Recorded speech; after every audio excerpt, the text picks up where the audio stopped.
Hello అండి అందరికీ. ఈరోజైతే మా చేనులో పనులు మొదలుపెట్టాము. మిర్చి మొక్కలు వేయడానికి రెడీగా తయారు చేసుకున్న ఈ చేనులో నిన్న బాగా వర్షం పడడం వల్ల కొంతవరకు మట్టయితే ఆ వరదకి కొట్టుకొని పోవడం జరిగింది. ఇలా మేము మిర్చి మొక్కలు వేయడానికి ఈ చేనులో ముందైతే పేపరు వేసుకోవడం జరుగుతుంది. ఈ పేపరు వేసుకోవడానికి ముందైతే సమానంగా లైన్‌గా మట్టనేది బోదెల్లాగా చేసుకోవడం జరుగుతుంది. నిన్న బాగా వర్షం పడడం వల్ల ఆ బోదెలనేది మట్టనేది కరిగిపోయి ఆ వరదకి ఆ నీళ్ళల్లో కొట్టుకుపోవడం జరిగింది. కొంచెం ఇబ్బందే అనిపిస్తుంది. ఇక రైతుకంటే కష్టాలు తప్పవు గదండీ!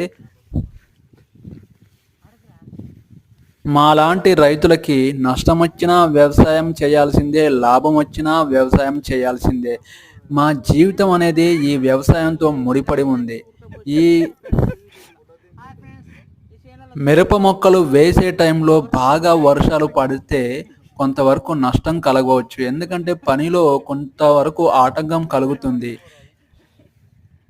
కష్టమైన, నష్టమైన రైతుకు తిండి పెట్టేది ఈ వ్యవసాయమేనండి. ఈ వీడియోకి ఒక లైక్ చేయండి. నా ఛానల్‌ని సబ్స్క్రైబ్ చేయండి ప్లీజ్.